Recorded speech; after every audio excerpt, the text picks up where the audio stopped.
All right, guys, how's it going? Dr. Brian Wolf here. So I wanted to kind of teach a lesson a little bit about if you've heard me on the podcast and what we've talked about from a business perspective, one of the things that we talked about with Owen and myself is we talked about how the idea behind creating a perfect patient and then creating a media storm around them to get more of those perfect patients. So the first step on any type of marketing scenario, so if you're trying to increase the footprint of how you're trying to see more of one particular type of person, the first thing to do is identify who that person is, right? If you don't identify the who, it's not going to work at all. So what I did here was just create the 45-year-old golfer, right? So somebody who's an active 45-year-old male.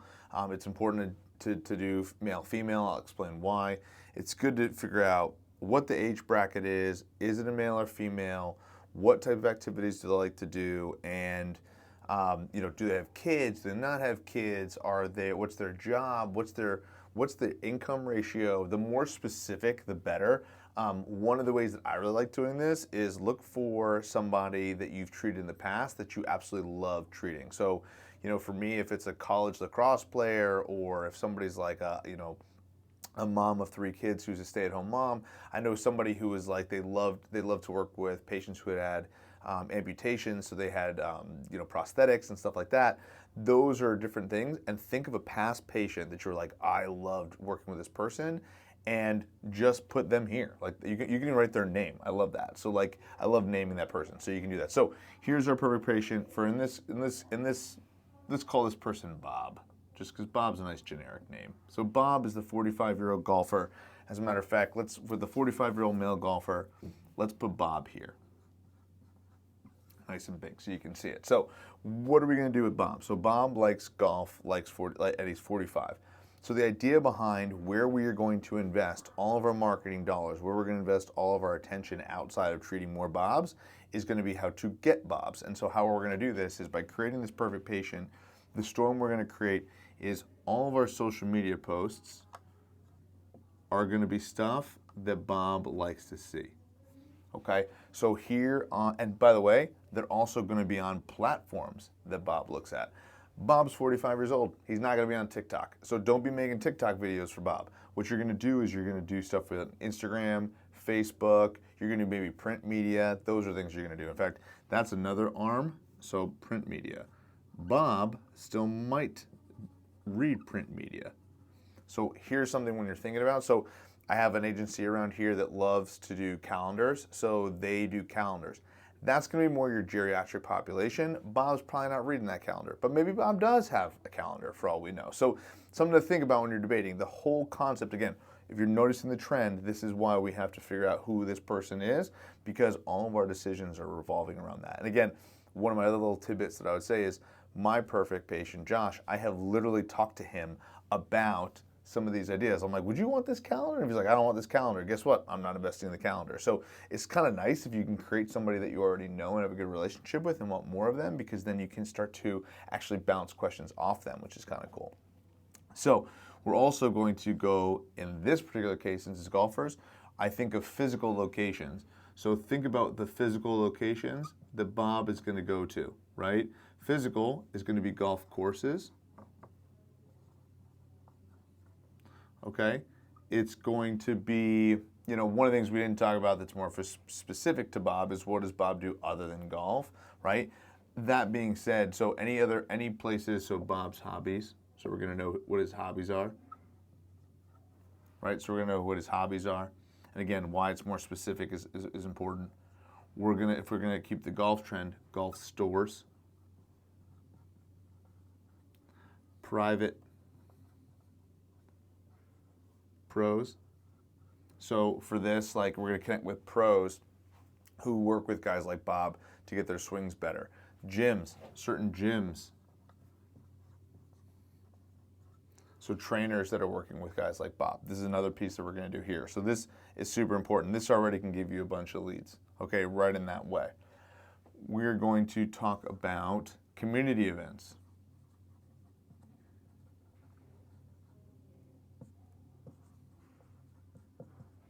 I can already tell you one big one, charity golf outings.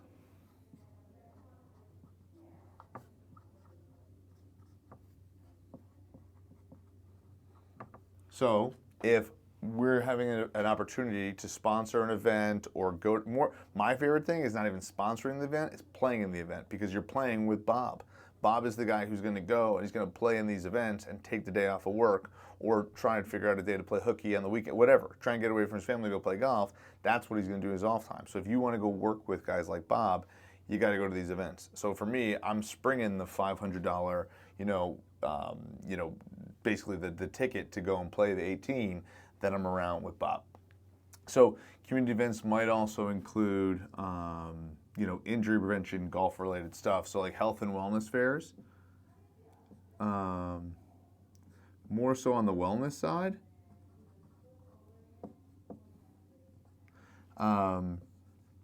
Local, like any type of local sidewalk sales. So now we're starting to get a little outside that scope. You see where like somebody, actually let's go from this perspective.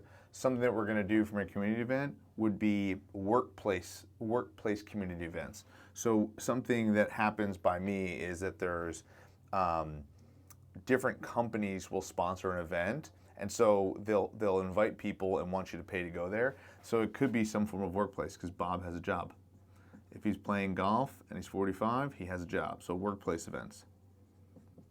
So if you hear of an event that needs an outside vendor and it's something from a workplace, that's something that's going to be a good idea as well. And so the other piece that we can think about with social media along with this, social media, these are let's call these our organic. Let's call this our organic posts. Organic posts.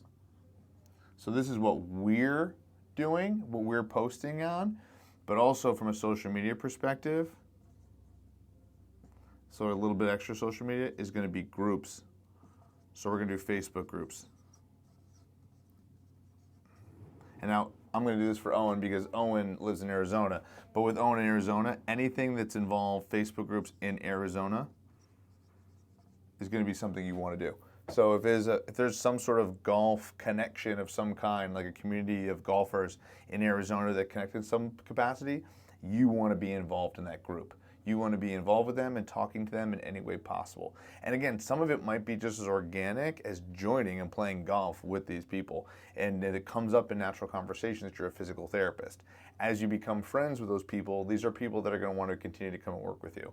So that's an easy one.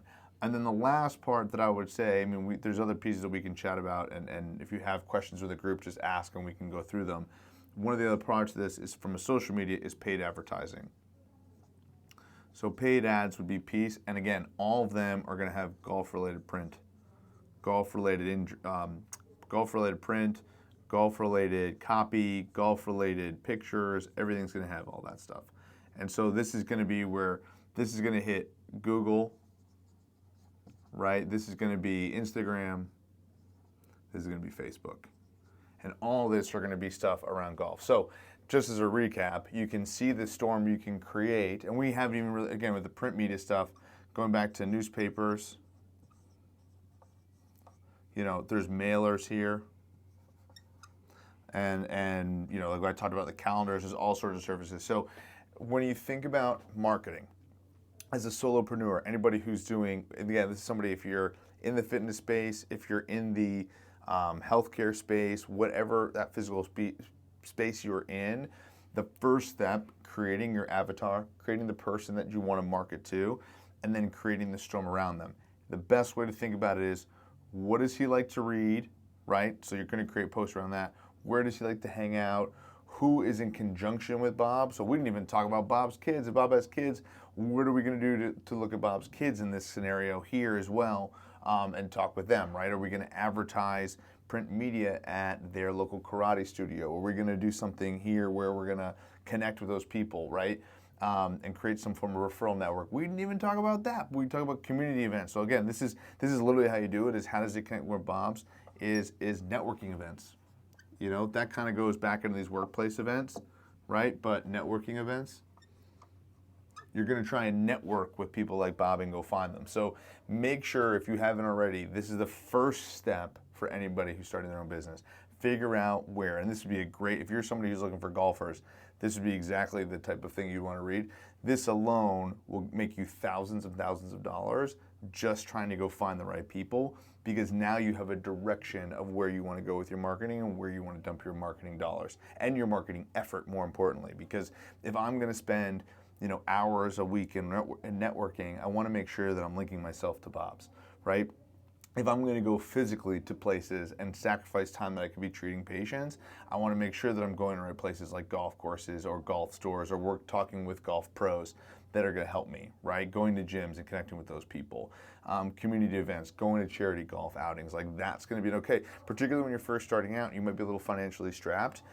This is one of those things where, am I doing the right thing by spending the right money to do that? Well, if my favorite people are going to be for a great example would be, if I want to work with lacrosse teams, like just throwing this out there, if there's a charity golf event to help a high school for a lacrosse team, yeah, you should go to that golf event. That's where these crossovers start to happen. If you find that there's things that are raising money in that capacity, that's what you want to do. So that's where this charity golf outing would be helpful. The health and wellness fairs, right? This is where you start getting the scope, and you can see that there's level of tiers. That's the other thing you can do, is you can start marking these. So like social media in my mind is like a tier 1, because it's so easy from a perspective, even paid advertising, it's such a bang for your buck, and it goes so far without your needing to be there. So that's why social media can be king in that direction. But 2, these types of things like charity golf and networking, boots on the ground work can be really effective and also inexpensive. So guys, food for thought. Again, if you have any questions, put something in the chat that we can chat about more specifically about this. If you have any questions, we can keep elaborating more on this concept.